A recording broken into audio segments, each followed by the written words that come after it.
So did everyone have a look at the tubing? Did you enjoy it? Was it everything you hoped for? Maybe.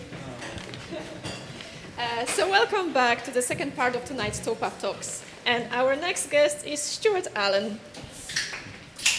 Stuart has spent the majority of his life exploring Scotland by bicycle, growing up in Dunfermline, with most of his holidays spent up north in a camper van. In the early years, he rode what most people call gravel, but he fairly quickly switched to Audax and road touring. When he was a young Audax rider, he was known for chasing after tandems, leaving his parents behind, spinning away on his little triple. After a brief hiatus to enjoy Dunfermline's finest nightlife, he returned to cycling and has since completed several Audax Super Randonneur series, the Highland Trail 550 twice and once on a fixed, and a few other big rides. Stuart worked at Rosyth dockyards as a welder, and following on from that, he went to Shan Cycles to weld and fabricate bikes. And we all know what fabricator is by now. Yes. Stuart has been good friends with our frame builder Matthew for nearly 8 years now, and they worked together at Shan for 6 years, although Matt claimed it was 4 years, so I'm not sure which one is. And before they both departed. With a background like this, it is not surprising that Stuart has planned a lot of exciting routes around Scotland. And back in 2017, he designed and rode a spiffy little route between Inverness and Edinburgh that we now know as the Badger Divide. And if he seems a little bit tired, hungry, and not so fresh to you this evening, there is a very good reason for that. So now let's hear all about it from Stuart. Cool.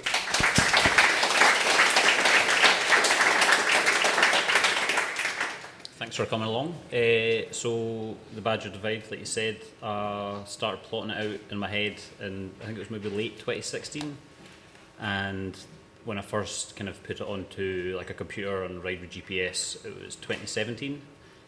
The logo came maybe like a year or two after that, and it was designed by Ruby Boyce, who's done talks here previously with Queens of Pain, some of you might know her. So the route originally started in Edinburgh and went to Inverness. At the time I lived in Edinburgh, but then that changed and I'll go on to that later on. So this is the current route, which starts or finishes in Glasgow, whatever way you want to do it. It's 209 miles or 337 kilometres with 5,000 odd metres of climbing in it. So that's the route that I run at the minute. It's had a few changes from the original route. The changes had one big change, which was the change to not go to Edinburgh anymore. And there's been a couple of little changes along the way, but nothing massive. So the original route was quite a bit longer, or it looks quite a bit longer, but there was almost no difference in climbing because ultimately it joined the John Muir Way, where the John Muir Way crosses the West Highland Way, and then you just cycled almost 100k of canal. It's like there was a lot of canal, and it was too much. It was too much for sure. So that got dropped within like 6 months. Like it seemed like a good idea because it finished at the old lighthouse down in Granton, in between Granton and New Haven. It's like that little white lighthouse down there.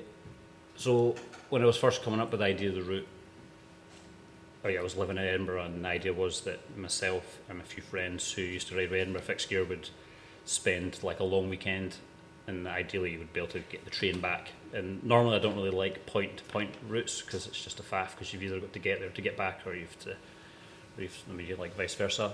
But it kind of worked for this. So so the train is pretty easy actually, but I don't know if most people have probably tried to get a bike on a train, and it's like Inverness is okay. Like I got the train up to Inverness on Tuesday night, and it was only a three carriage train with like 2 bike spaces, so it's not great. And I get people fairly regularly messaging me asking how difficult it is to get their bikes up to Inverness, or like vice versa kind of thing.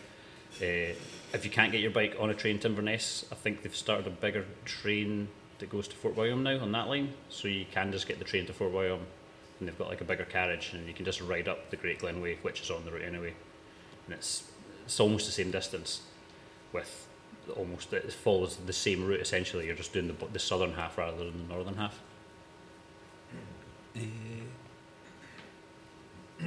So yeah, like I've already answered this actually.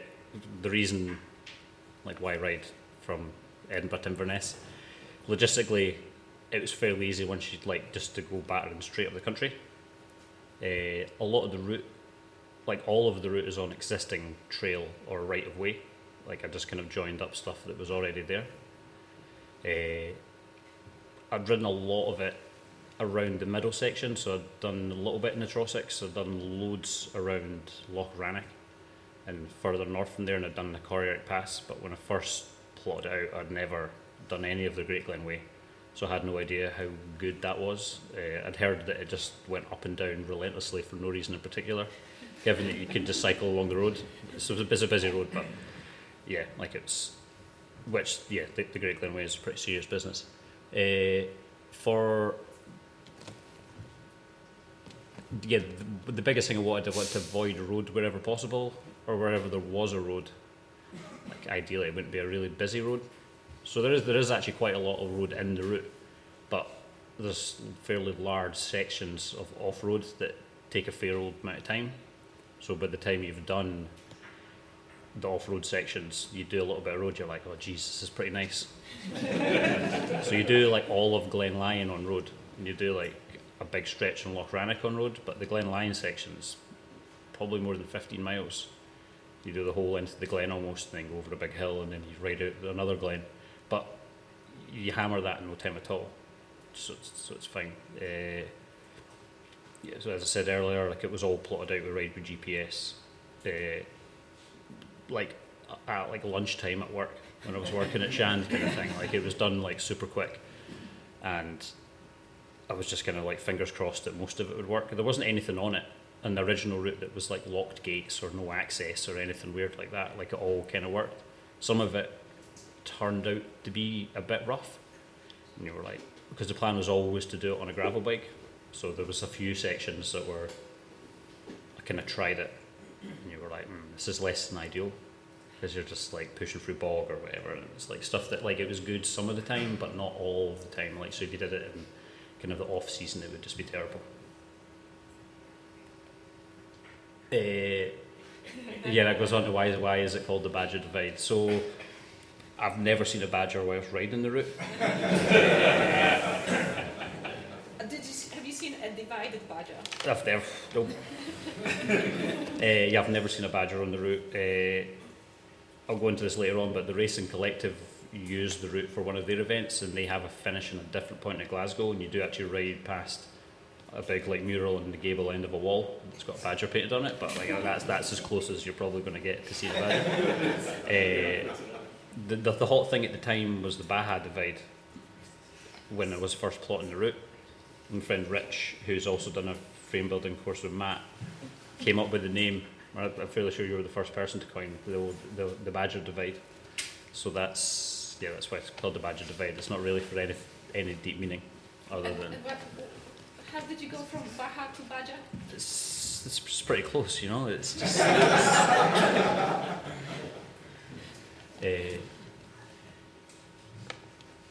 So, the early days when I first plotted the route out, myself and Matthew Hawkins, who did a talk here a while ago, we rode it over a long weekend.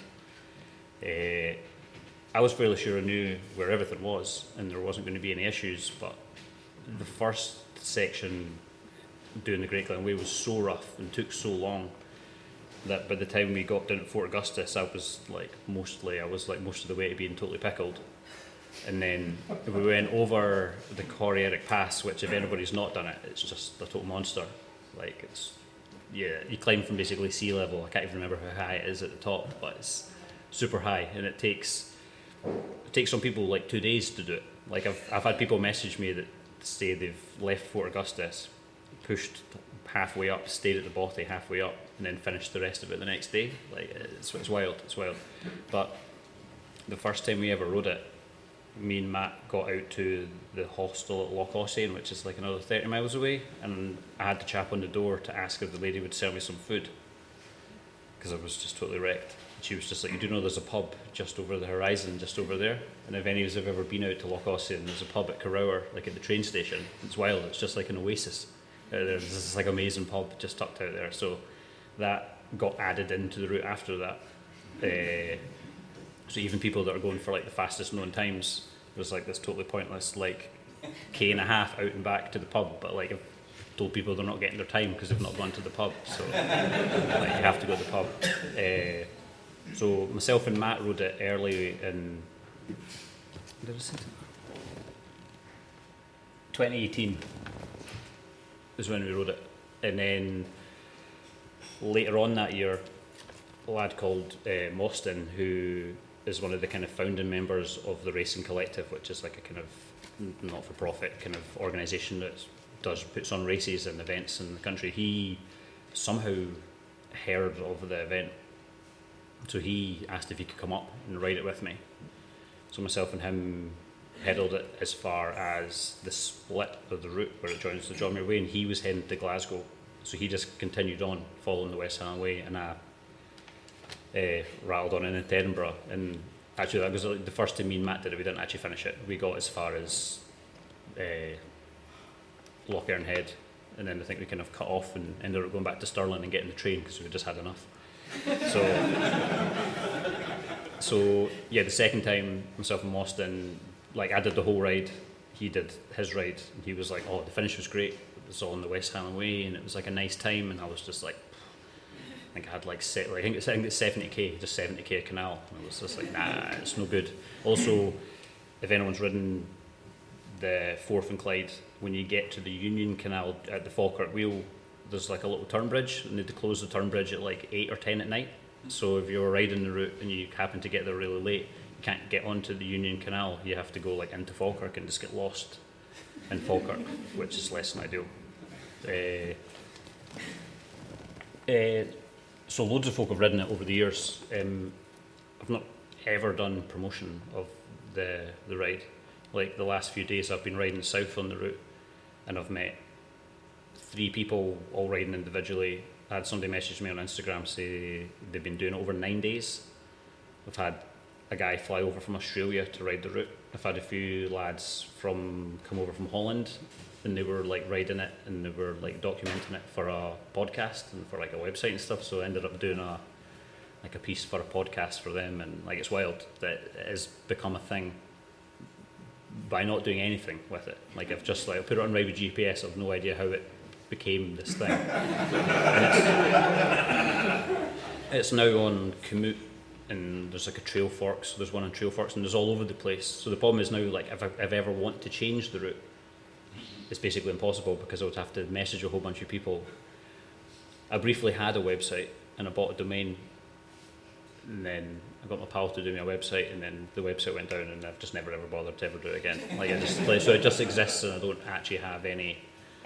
Like it just exists, and I don't really have any. Do I have rights to it? I don't know. But it just lives on my own private Ride with GPS account, and that's where everybody seems to find it from.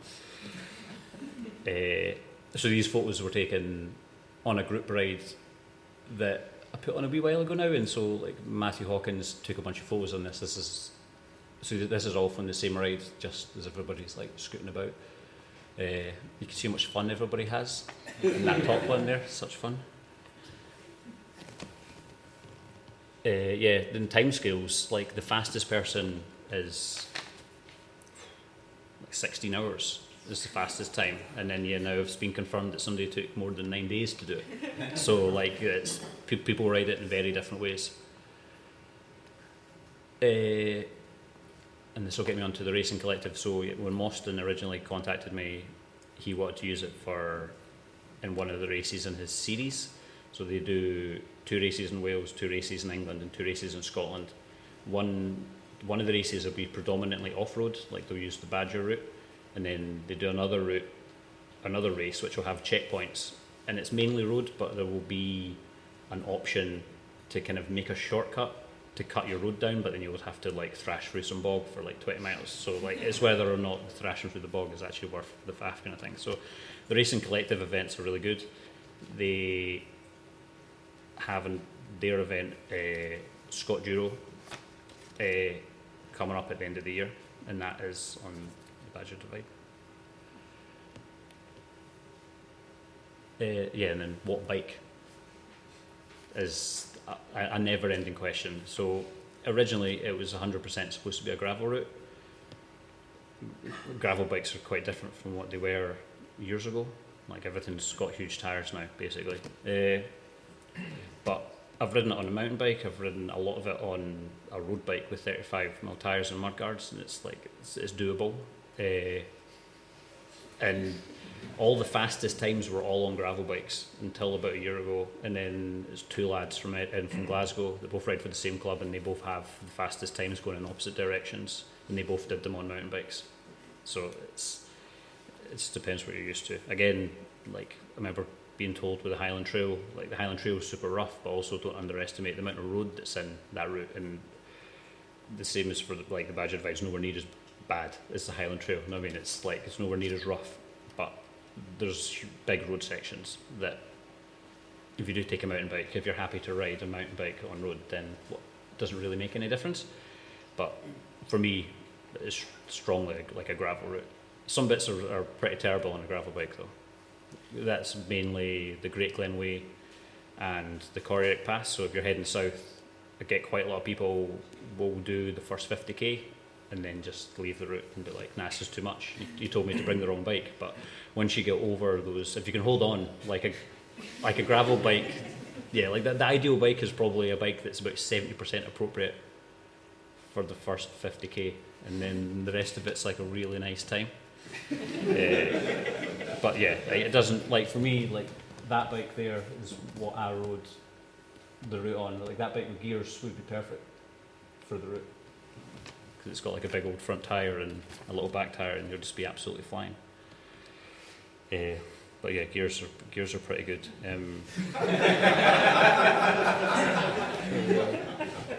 So I don't want to I feel like gravel and single track and rocky roads and it kind of gets a bit much. Effectively, it's all on nice track, like almost waymarked the vast majority of the way. Like it's not waymarked the Badger Divide, but it is all on. Yeah, it is all on like Scottish Rights of Way stuff, or the West Highland Way, the John Muir Way, the Rob Roy Way, and like old postie routes and old routes that people would walk to get to the Kirk and the next glen and stuff like that. It says single track, but like I wouldn't consider any of it to be what I would consider to be like single track, like mountain bike and single track. Like there is some narrow bits and some rough bits, but if you've ridden the average forest track in Scotland on a bad day when it's just been resurfaced, like that is as bad as it's ever getting, really. Like it's like some bits are pretty rocky, but none of it's particularly terrible. And what bits there are that are kind of terrible, they're brief. Very good. Again, these are all photos that were taken on one of the big group rides. The photo of the lad on the pink bike, that's about as single track as you can get, unfortunately. That's kind of in the middle of the photo, and you can't see the track that he's riding, but there's like the little bit up the top hand left of the central picture is about as narrow as it gets. And the picture on the bottom right, that is at the end of Glen Lyon. There's a few people here who've ridden odd axes for years. There used to be an odd axe called Tayside Transgression that went up and over that road, and it's kind of, there's a road down in England called Mamtor, I think it is, which is like a big hill road that's now fallen down a hill, and it's all just full of potholes and a bit trashed and all that sort of stuff. So that is, I would say, that's as close as you're getting to that in Scotland. It's a nice road on a road bike. It's just a bit rough. So places to stay. This is another thing that I quite often get people messaging and asking where to stay. It depends how long you're planning on taking the ride to take. 3 days for me works out quite nice. Like it's still big days, but that's your first day. You leave Inverness as early as possible.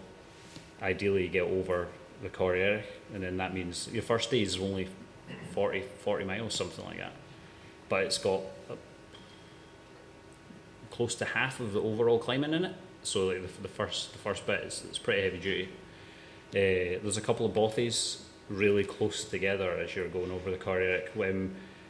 There's one halfway up, which is nice. It's just a little single room one, and then the one on the other side is like a really nice bothy, but that's owned by like a private estate now, or possibly always has, but it used to be maintained by the Mountain Bothy Association, and I think they've lost like their kind of hold on that now, and it's owned by the guy who owns the smelters in Fort William. So sometimes it's locked and sometimes it's open, so it's not really one to kind of bank on getting into. I went by the other day and it was open, but I've heard it was closed for 6 months or something for a while. So there's hostels in Fort Augustus, which is a fairly nice stop if you're doing it over 4 days. When you get out to Loch Ossian, that's slightly less than halfway if you're heading south. So you can get there in a day, but you have to leave quite early. The Racing Collective events, they recommend that their kind of original thing was leave Saturday morning, everybody book into Loch Ossian Hostel, and you can all have a jamboree at night, and then you can all ride to Glasgow the next day. But what they found is like 80% of the people didn't get there until 11 o'clock at night or later. So it just takes so long. So it was just that's kind of been scrapped. But because it's too much of a stretch for most, to be honest. Like it's a long way to get to Loch Ossian in one shift. Beyond that, you kind of run out of hostels on the route, and there's not really any more bothies after that as you're heading south, but there is a few places to camp. There's a Forestry Commission campsite on the south side of Loch Rannoch, which is super nice. It's super low key. They've got a toilet block, which is funny because it has fresh running water, but there's no hot water, so you have to like boil your own water and then go into the toilet, and they've just got like a shower basin, and you can just like have a kind of like rough shower in there. It's good.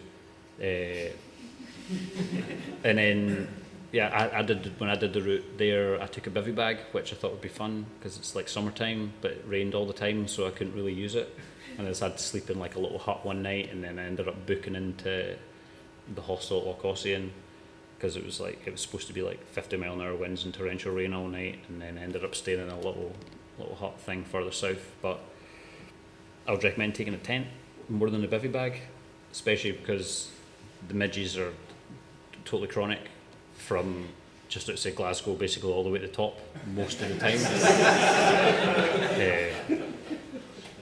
So around Loch Ossian they're like super terrible, like really really bad. Like if it's they're bad. A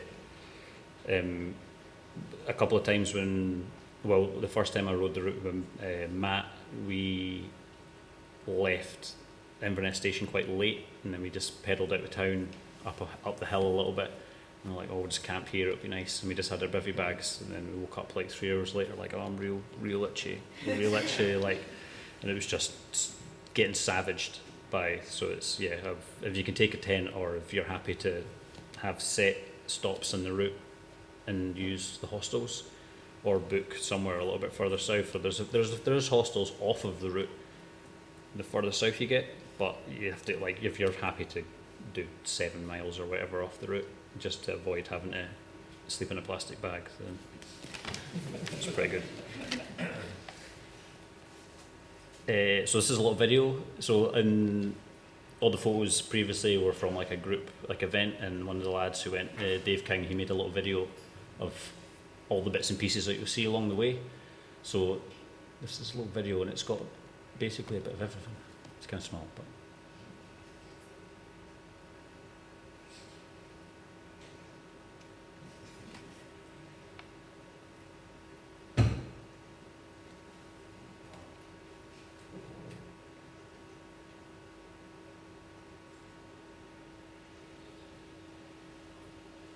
there's not any sound really. It's just like wind you can hear, so I'm not missing anything.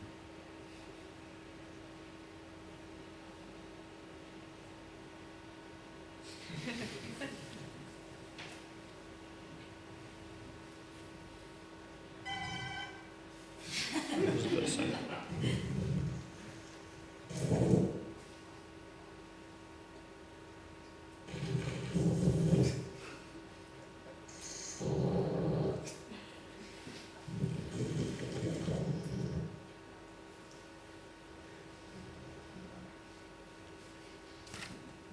that's that. So I think I've kind of skimmed a couple of bits here earlier on. We'll just go back to this now before we get carried away. So the what bikes to bring. So there's a gravel bike and a mountain bike, but I've seen somebody do it on 32mm tyres on what was, I don't even know if I would say it was a gravel bike. It was probably just like some old touring thing, and he was fine. I met a lad doing it on about 32s maybe, and he had just like borrowed a bike off somebody, and he had 4 panniers, and he was riding like SPDSL shoes, and he had like yomped over every hill. And I met him, and he was in Glen Lyon, like 80 miles to go or whatever, and he was on his 4th day, and he was having the time of his life. He was loving it. And like what I would say was like a massively inappropriate bike. Like he must have had a there's a lad done it on a fat bike in the middle of winter, and I think he did it in like there is a winter fastest known time, which I'm not convinced is actually faster than when that guy did it on a fat bike like years ago. And I'm pretty sure the guy who did it's like registered blind as well. It's wild. So he's like, but he is like an Olympian, so it's kind of like, but yeah. So yeah, and then there's the lady who's doing it over 9 days at the minute. She's doing it on a fairly traditional looking touring bike that has flat bars.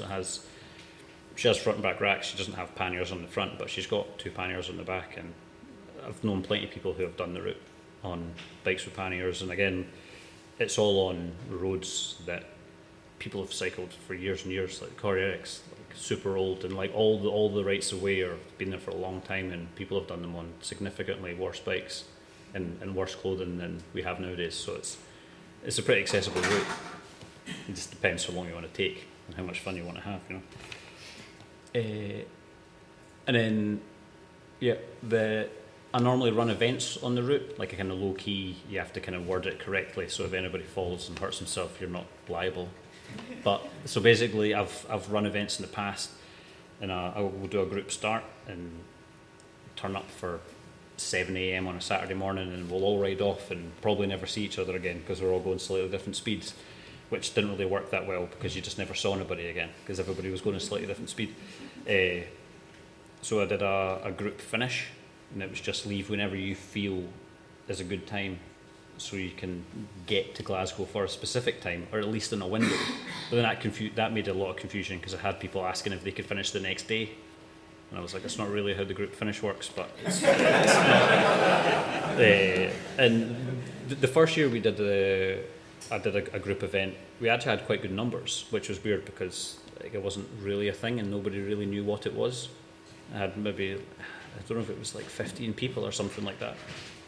And then the numbers have kind of like gone up and gone down, and I made a Strava page for it, and you do Strava events and you have like 150 people sign up, and I'm like, wow, like you can't physically get 150 people to Inverness in the train to make this happen, but then 11 people will turn up and you're like, what? None of this makes any sense. But so I've not done an event this year, mainly because like it's just a bit of a faff, and the fact that the Racing Collective run the Scott Duro event, it seems kind of pointless to run 2 low-key events on the same route when you could just have maybe 20 people turn up on a day rather than having 10 people turn up on 2 different days. So Scott Duro are doing it slightly different this year. Normally they suggest you start at like a set time, which is for when the sleeper train gets up from London to Inverness.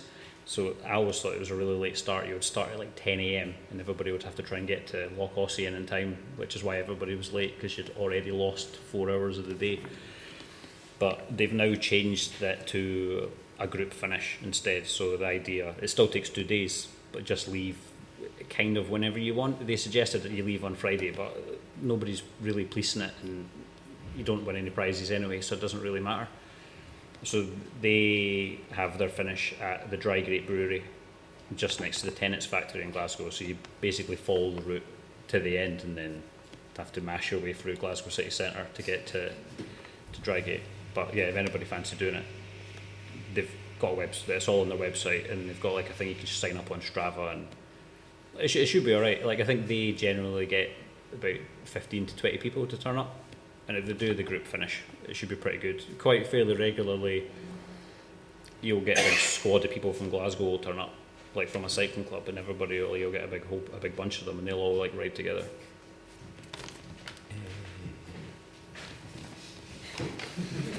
questions. So first of all, I just want to point out that actually Stuart wrote here the Badger Divide to this event because he took it very, very seriously.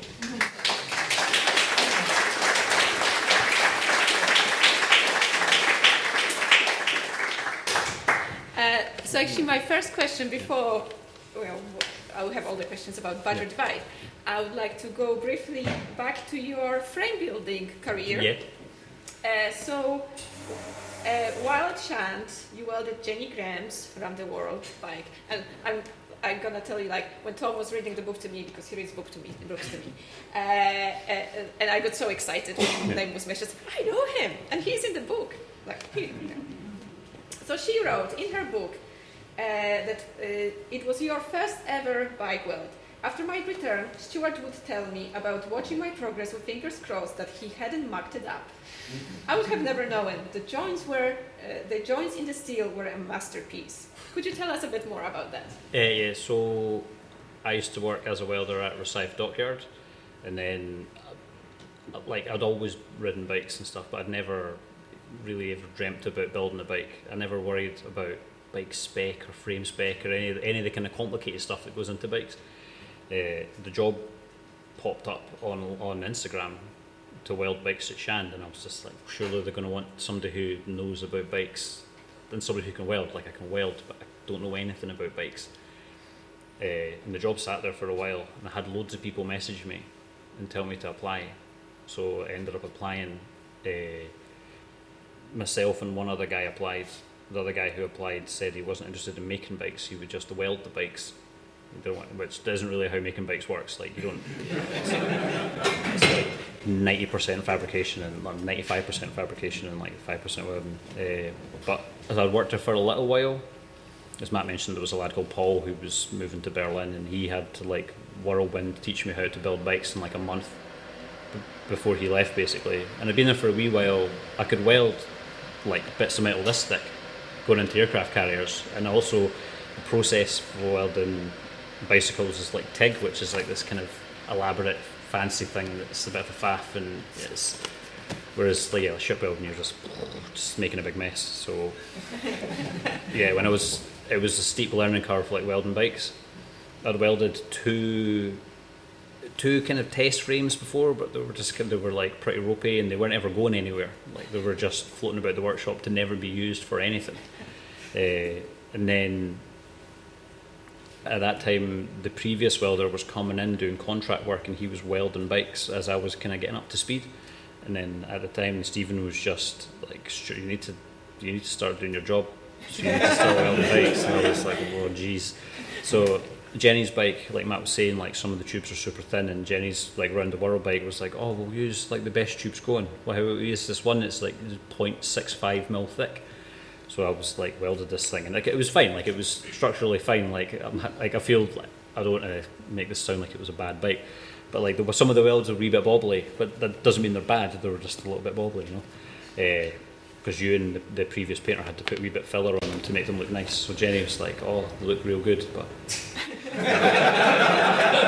structurally sound, aesthetically less than pleasing. But it was fine. They were fine. They were good. But yeah, she turned up, and she was so excited about the bike. When she first turned up, she brought some beers, and she had this big huge rucksack, and she was like so excited. She like handed me the beers, handed me the rucksack. I thought she took the bike. She let go of the bike almost fell over and got dented before it even left the workshop. And yeah, she took it like a cycle around the car park, and I was properly like, I've now having welded loads of bikes, it's like you can, I'm not going to say do a really bad job and they won't fall apart. It's not right. But yeah, like bikes are really strong. Like, before you fully weld a bike, you kind of put little bits of weld everywhere, you tack them to make sure it's all right. And I'm fairly sure you could just ride a bike about without even fully welding it, and it probably wouldn't fall apart anyway. So by the time you fully weld something, it's fine. But yeah, it was pretty cool to weld her bike. And then she went all the way around the world and set the world record, and nothing broke. And exactly. Yeah, it was good. Well done.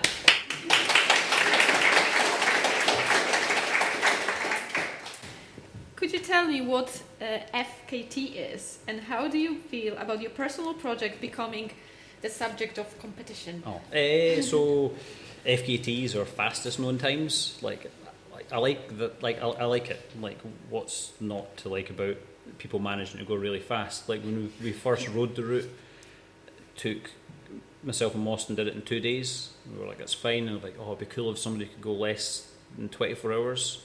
And it took less than a year for somebody to go less than 24 hours.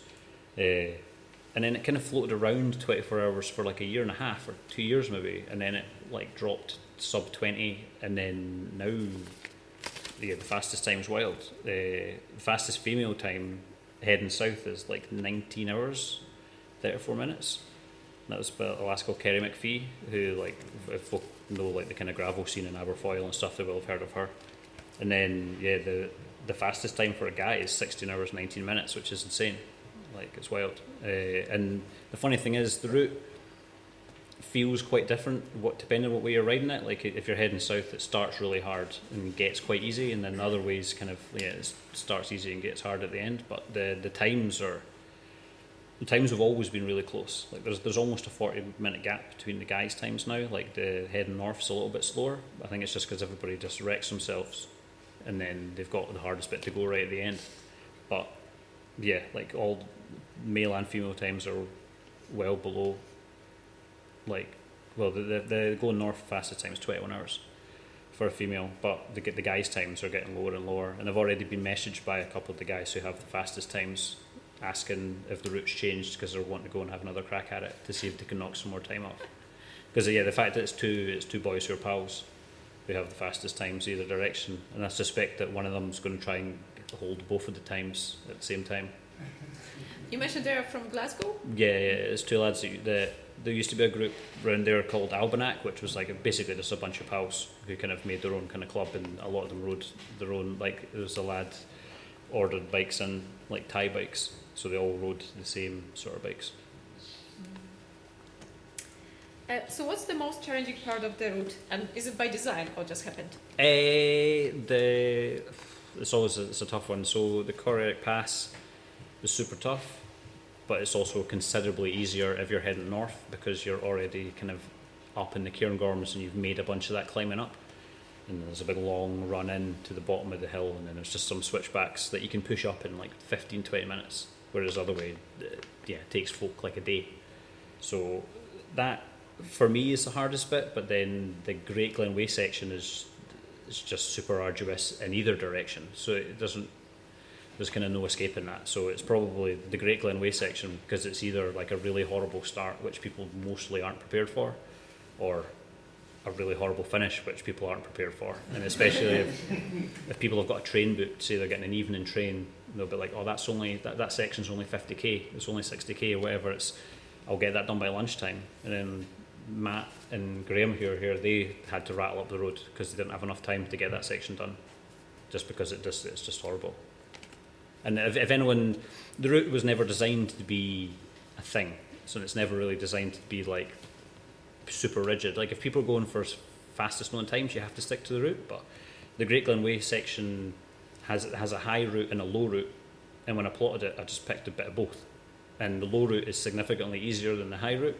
So if you're doing the route and you can't be bothered doing a bunch of pushing and rocks and stuff, just ride the low route the whole way, and it's all signposted, and it doesn't really make any difference. Do people get in touch telling you that you should change the route because this is too silly? Nah, not really. I've had people message and tell me that something's happened on the route. Like, recently there was a bridge the foundations got washed away a little bit, and it's now got a diversion put in place.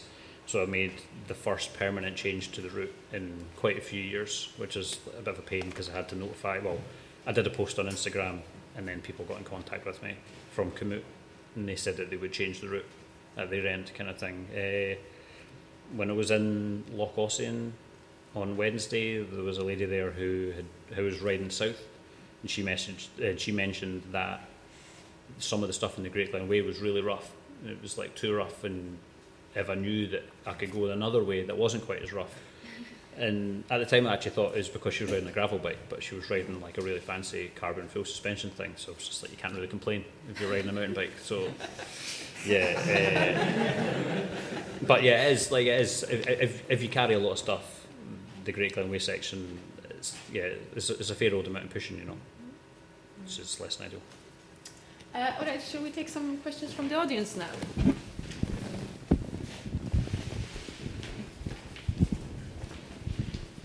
What is your FKT? I rode it, I think the third time I rode it fully after I'd done it with a lad from the Racing Collective. I think I got the train up late, stopped for like a couple of hours and then rode off, and then I think I was back in Glasgow for like lunchtime. We were later. Mine are never particularly fast, if I'm honest. So they're always less than 48. They're always like they're less than 48 hours, but it's more than 24. But then every time I've ever done it, I've always stopped around halfway and then just had a bunch of time off the bike that I could have just cracked on and had a worse time and then got back a lot quicker. But yeah, myself and Matt Hawkins up the back were talking about trying to do like a sub 24-hour one, because I can ride the route at a pace that would get that. I just always stop and then lose a bunch of time. Do you get anybody doing it both ways? Pardon? Do you get anybody doing it both ways? So you can have Glasgow, Inverness, Glasgow. Like doing a yo-yo of it. I've not had anybody do that yet. Oh. I've been waiting on that coming though. I've been waiting on somebody doing it. Maybe those boys from Glasgow? Yeah. That's. I have thought about doing it, just for the sake of doing it. But then I'm like, I've already ridden it so many times. Like I almost can't be bothered. Like coming here. Like I didn't do all the route to here today. I got as far as Calendar. And it was like I'd stopped early both nights because the forecast was rubbish overnight. And instead of following the route down into Aberfoyle and like faffing around and then piling along the canal and stuff, I just beelined to the train station from like where the route goes really close to Calendar. But yeah, I think the yo-yo thing would be good. It's just not for me. Anyone else? So actually, how many people have done it? Oh, there we go. Quite a few. Do you have any comments for Stuart, whether it was worth your time? It was fun. I did a hammock tip, so it puts a bit of pressure on to find 2 trees. Yes. It's good. All right, if there are no more questions, let's thank Stuart again.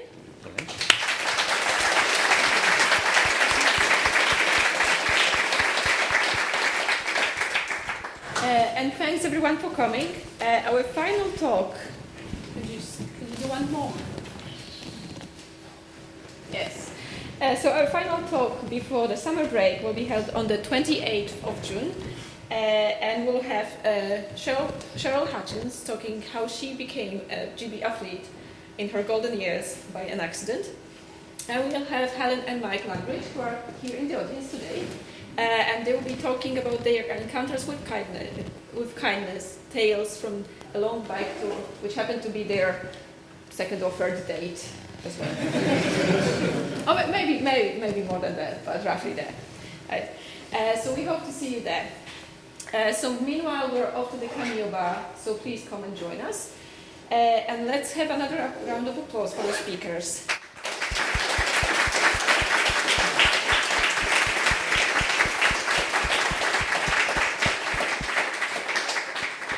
And many thanks to Mackenzie. Oh, right, sorry. I forgot one more thing. Right, so the Edinburgh Cycling Festival, there will be 2 events here at the bike track. So there is one,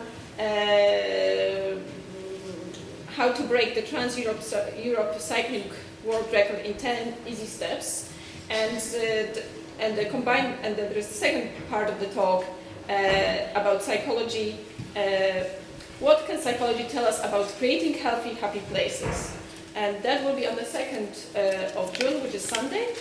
And then there will be a bikepacking and wild camping and bidding workshop here on Thursday, 6th of June. So if you want to learn about those things, please come. Oh yes, and the speaker for the talk is right there. Show yourself up. There you go. And he's going to tell us everything about bikepacking. When I come along to Stuart, I'll teach you how to be in there. Right. So now, thanks to Mackenzie, Luke, Kira, and George. Yes, I learned the names. So here at Bikers and Top of Cafe. And thanks to everyone again for coming. Thank you.